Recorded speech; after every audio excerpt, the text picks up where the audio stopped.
Seguir adiante aqui, eu quero trazer mais um aspecto aqui, porque tem muitas dimensões toda essa guerra civil não declarada que todos os estados da federação vivem nesse momento. E olha só, focando agora no nosso amado e armado Rio de Janeiro, nesses 75 primeiros dias do ano, pessoal, acredite, o número de vítimas das chamadas balas perdidas no Rio de Janeiro aumentou em 58% só em 2025.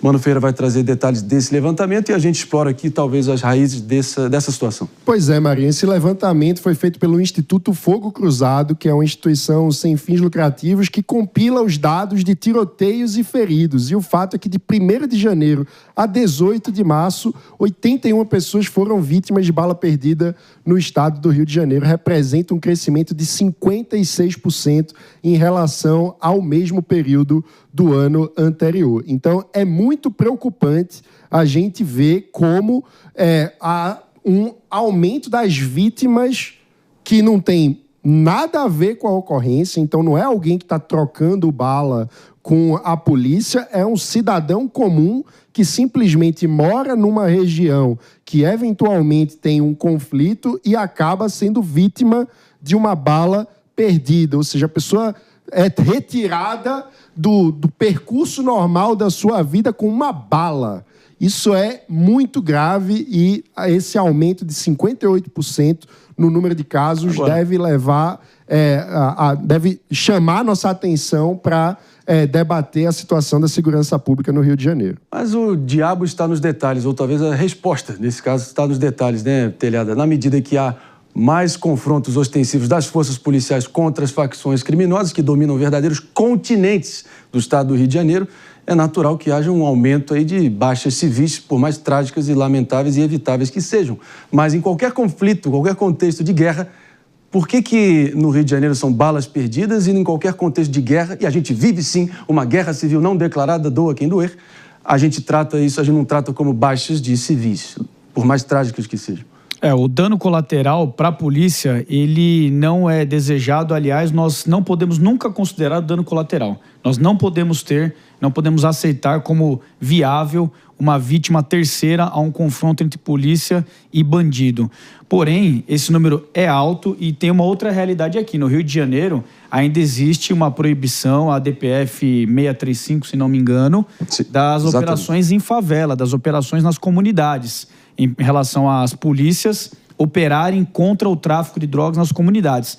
Então, nós estamos falando aqui de 58% de aumento de balas perdidas, de pessoas feridas, que não são dentro da comunidade, que são nas ruas, nas avenidas, nos roubos patrimoniais, turistas mortos durante o carnaval, a médica, a doutora Gisele, médica da Marinha, morta dentro do hospital enquanto trabalhava num tiroteio, na verdade, em bala perdida, que até hoje não se sabe de onde partiu. Então, isso é o descaso pela vida e é a atuação do crime direta para derrubar qualquer narrativa, qualquer filosofia que quer sempre colocar o bandido como vítima. Tá aí a prova. Isso aí é a bandidagem atirando a esmo, guerra de facções que lá no Rio de Janeiro existem. Então, uma facção contra outra atirando a esmo. Não é bala da polícia, isso aí é bala do crime que está matando o cidadão de bem, que está tentando tocar a sua vida em meio a essa guerra civil absurda no Brasil, em específico no Rio de Janeiro. Os mais críticos e céticos podem estar imaginando, mas é o Telhada defendendo a perspectiva do policial. Objetivamente falando, qualquer pesquisa minimamente criteriosa vai mostrar de que sim, a vasta maioria dessas ditas balas perdidas vem de criminosos atirando a esmo e muitas vezes, pelo que eu apurei, Telhada, você não vai me deixar mentir aqui, elas podem até percorrer 3 quilômetros até chegar ao seu destino. Então, o sujeito ali no topo do morro pode acabar chegando num outro morro bem distante. Exatamente. Um sujeito ali na ponta de... Para facilitar aqui uma imagem icônica, na ponta de Ipanema pode chegar ali ao meio do Leblon, por exemplo. Imagina ainda em Parque Anchieta até Vigário Geral, e onde isso tudo é muito mais presente. E aí, esses são os fatos. Uma informação técnica, rapidamente. A munição de fuzil, quando você efetua um disparo de fuzil, a parábola que ela faz... ela não tem a sua maior energia e a sua maior velocidade no início, nos primeiros 100, 200 metros. Pelo contrário, a munição de fuzil ela é mais letal, o disparo de fuzil, com aproximadamente 1,5 km. 1 quilômetro a 1,5 km, que ele alcança a sua maior velocidade e a sua maior letalidade é justamente aonde estão essas vítimas, aonde o assassino ali, ele não está visualizando, muitas vezes ele não está desejando matar aquela pessoa, mas em razão da sua irresponsabilidade, da falta de punição e do jeito que está o Brasil hoje em relação ao sistema criminal, sistema de justiça criminal, o cara atira e inclusive faz rajada de fuzil para o alto, em cima de helicóptero que passa longe, em cima de outra facção e acaba aí vitimando pessoas inocentes. Já é uma situação horrorosa, né? E a gente precisa, claro, jamais passar pano e notar que em qualquer organização com seres humanos, ou em qualquer engenho humano, está suscetível a falhas. Há péssimos policiais entre nós, do Brasil inteiro, verdadeiros criminosos que desonram suas fardas, que aterrorizam e extorquem aí os povos que eles deveriam estar protegendo, mas claro que é uma minoria esmagadora, mas que acaba dando essa má fama. Mas, sem dúvida alguma, nesse contexto aí, está provado, assim, estatisticamente falando, é muito mais de criminosos que não tem nada a perder, já estão no desvio, atiram para tudo que é lado e não tem menor qualificação e menor pudor, né? Menor freio moral para poder gerar esse estado de coisas. Eu vou fazer um rápido break só para quem está nos ouvindo, pessoal, pela Rede Jovem Pan de Rádio. O Morning Show segue a todo vapor, trazendo aqui doses cavalares da realidade do Brasil como ele é. Já já a gente está de volta. E seguindo aqui na discussão, fica à vontade aqui, PP, Jess, querem contribuir? Não, é uma coisa que me chama muita atenção na pesquisa do Instituto Fogo Cruzado em relação também ao número de policiais que são vítimas de balas também, que Mas são esse alvejados. Não, na verdade, esse número foi o maior número desde 2021. E essa pesquisa fala de 2025, de janeiro, de fevereiro, especificamente de janeiro. E quando a gente olha, André, tem um dado no Balas Perdidas que me pega muito. 22% das vítimas foram feitas em casa, dentro da sua própria residência. E é assustador pensar nisso, porque o que nós temos a impressão? Que dentro de casa estamos seguros. Mas 22%, um número considerável, mais que um quinto aí, foi dentro de casa. Então, assim, é uma situação endêmica de insegurança que precisamos, como sociedade, endereçar. Esta precisa ser a pauta de união nacional do brasileiro. Pedir leis mais duras, pedir mais investimento na segurança, pedir políticas mais estruturais e que lidem com o problema de fato. Esta é uma urgência da sociedade. E é uma situação ali, se você for na favela do Chapadão, em Costa Barros, ali onde pega Pavuna, Anchieta, realmente tem várias imagens de criminosos armados até os dentes, atirando como se não houvesse amanhã, e balas que podem percorrer 3 quilômetros. Então, uma coisa que é uma falácia cada vez mais desprovada pela realidade de que a grande parte dessas vítimas de balas perdidas, por mais trágicas que sejam, e ficam entrando nessa estatística que vai se acumulando, não vem de enfrentamento de bandidos com policiais, muito pelo contrário, são bandidos perdendo a linha como se não houvesse amanhã.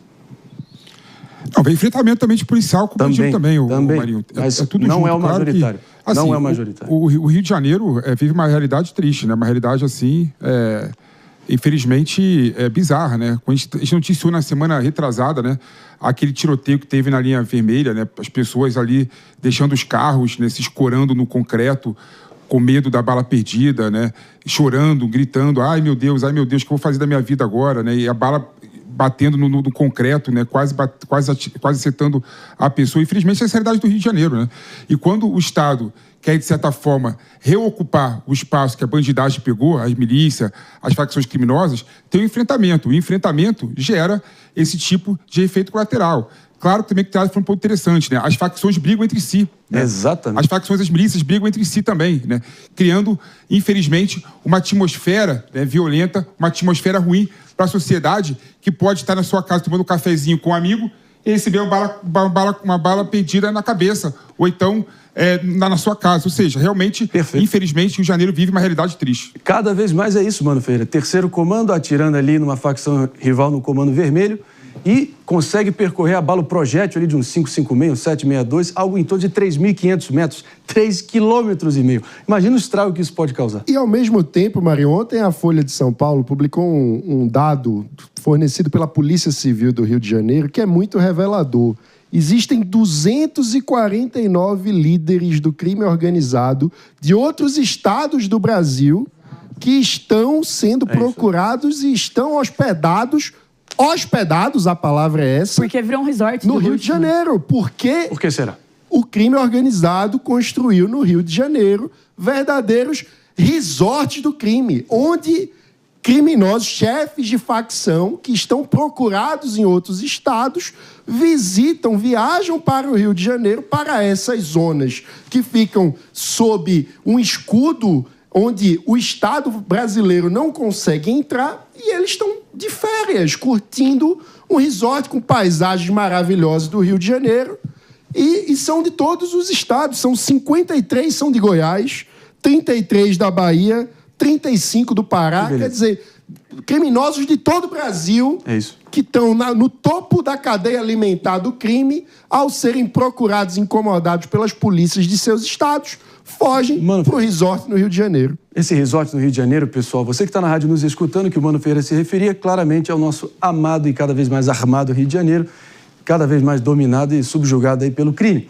E é isso, né? E a cada palmo de território, de chão, de Brasil que a gente perde para esse Estado paralelo e tudo que ele representa, é realmente uma imagem claríssima de que a gente vai perdendo o nosso país centímetro por centímetro, palmo por palmo, território por território, e essa tendência só se agrava, ou uma guerra é declarada, ou isso aí só vai realmente ser, enfim, a decretação de falência total do Rio de Janeiro, cartão postal também do nosso Brasil. Jéssica, quer complementar rapidamente? Eu sigo adiante. Até para as pessoas entenderem por que isso acontece. Tem nome, endereço, ADPF 635. A razão disso estar acontecendo é ADPF 635. Quando a gente pega lá, por que tem tanto bandido de Goiás indo para o Rio de Janeiro? Porque lá em Goiás a polícia mudou um pouco a forma de lidar. Porque lá a criminalidade está sendo combatida. Então as pessoas estão indo para um espaço em que eles não podem entrar. Não à toa, dando mais um dado, segundo o Instituto Mapa dos Grupos Armados, de 2008 a 2023, o domínio cresceu 105% dentro desses espaços, desses grupos. Então, a gente precisa endereçar como sociedade,